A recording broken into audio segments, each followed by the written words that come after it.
Okay, so we're gonna be playing Magic. I guess we're gonna be playing a little fight with it. So, I'm gonna go first. So I'm gonna play Plains and pass the turn. I'll play a mountain. Oh, sorry, I have to draw. Yeah. And I will pass. I'm gonna draw as well. I'm going to play a Plains. So right now I have 2 Plains is out. So I pass the turn. Okay, I'll draw. And I'm going to play a land. Swamp. Swamp. And I'm... Oh, we forgot to tell you the deck colors. I'm playing green, white, and my opponent is playing black, red.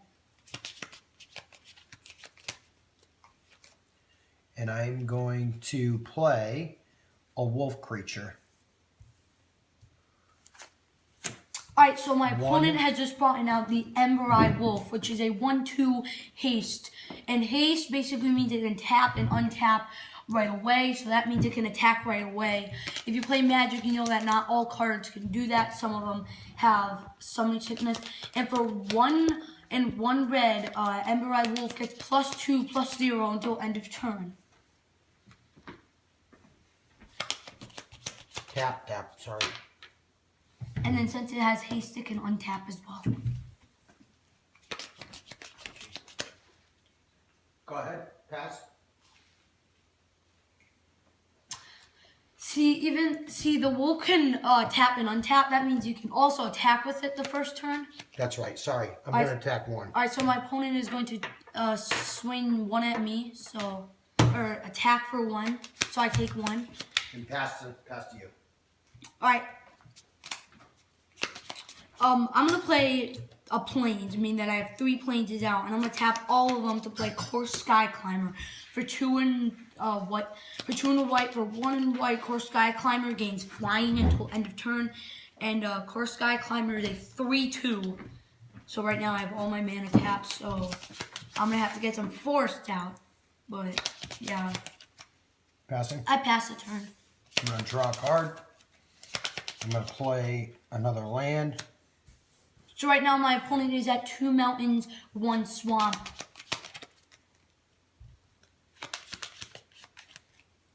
And I'm going to also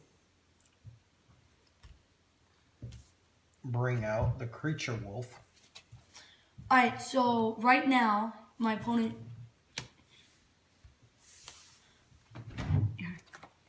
There. So...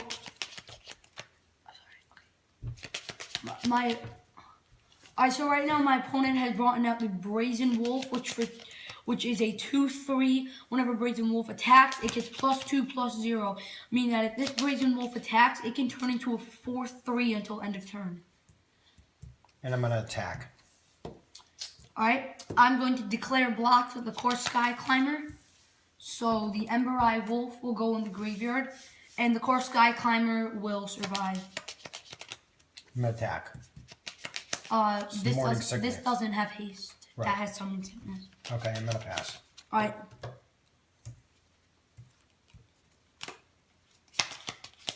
Well, I have nothing I can do right now, so I guess I'm just going to attack. All right. I mean, pass. I guess I'm just going to pass. I'm going to play a land. Okay. I'm also going to play a... No, can't.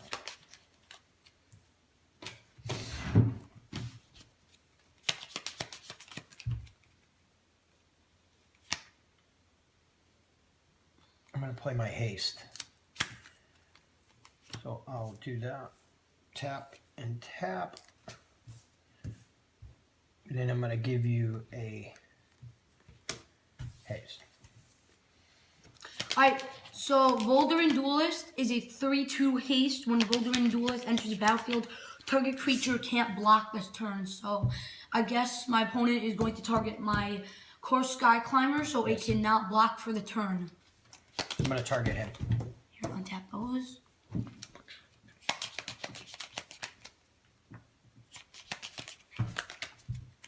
Okay, I'm gonna attack. Alright, with both or? Both. So right now my opponent has just swung 5 at me and I have no other choice, so it looks like I'm going to have to take 4. So I'm at 14 right now.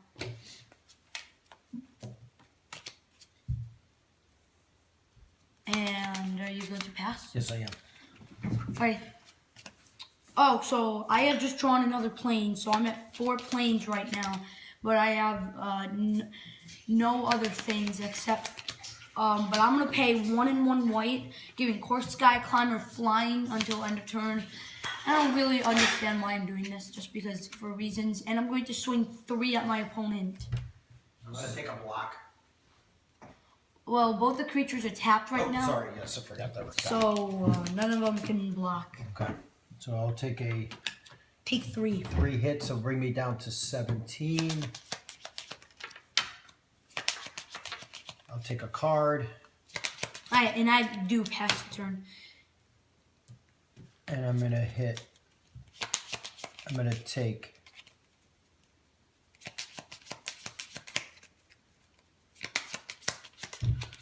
I will play 2. I don't think I'm gonna be able to do. Oh, you forgot to untap. I'm gonna untap and I'm gonna come out with my creature bat, which is a 2/1. And so this is a 2/1, and this is a 2/1 flying. As long as my opponent controls an artifact, it is a 3/1. Okay, and I will be doing an attack. Alright, so right now my opponent has just swung 5 at me, and then I do not have any blocks, so I'm going to go to 9. I don't think I'm going to be able to do much really with a single Course Sky Climber right now. And I'm going to pass. Okay. Yes, that's good. That's good right there. I just drew a forest, and I'm going to tap all my lands and bring out the Territorial Baloth, which is a 4/4 landfall. Whenever a land enters the battlefield under your control, Territorial Baloth gets +2/+2 until end of turn. And I forgot to untap. Wow, you gotta pay attention. But I guess I'm going to swing 3 at my opponent, and is my opponent going to declare blockers? No. All right, so my opponent is going to take 3. Down to 14. You passing? Yes. All I'm glad I got that forest out, because now I'm going to be able to get him a lot more fluently with a lot more blockers. Here, you forgot to untap. Untap your lands as well. I'm going to come out with an artifact to the battlefield. Okay, so right here he has just played the Glass Blower's Puzzle Knot. So he does control an artifact. So this one is now a 2. So he now has a 3/1 flying on the battlefield right now.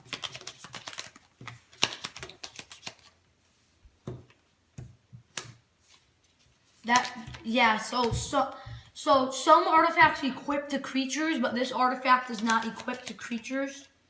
Okay. So when this enters the battlefield, you scry 2, meaning that you look at the top 2 cards in your library and decide if you want to put them on the bottom or the top.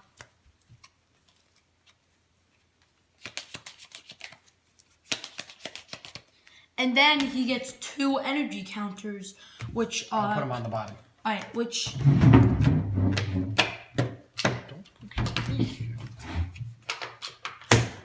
and he also gets 2 energy counters.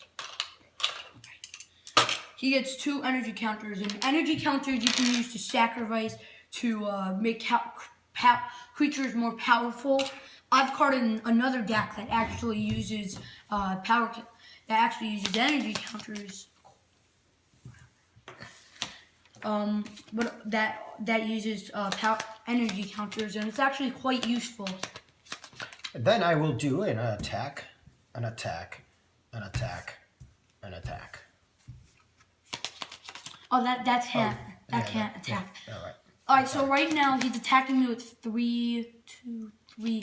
So right now my opponent is being very dangerous with Very aggressive. with very lethal damage because he's swinging me for 7. I mean that. So I'm going to declare blocks on the Volderin Duelist. So the Volderin Duelist will go in the graveyard, and my territorial battle will survive. Okay. And now I have you for 4. And I have to take 4 because I have no other choice. Okay, pass to you. I'm going to untap all my lands and stuff and draw. And oh, now I have 6 mana out, and I'm going to use. I'm looking for a creature here in my hand.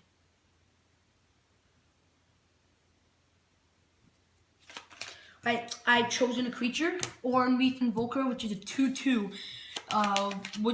in which I can pay 8, and if I do pay 8, it gets +5/+5 and gains trample until end of turn. So right now my opponent has no open blockers, so I'm going to swing set, and I'm going to tap that for it so it gains flying. And right now I'm going to swing 7 at my opponent. I'm gonna do okay. And I want to do a block. That can't block. Oh, I'm sorry. I miscalculated. Alright, so How much that you hit me for? 7. 7. I'm down to 7.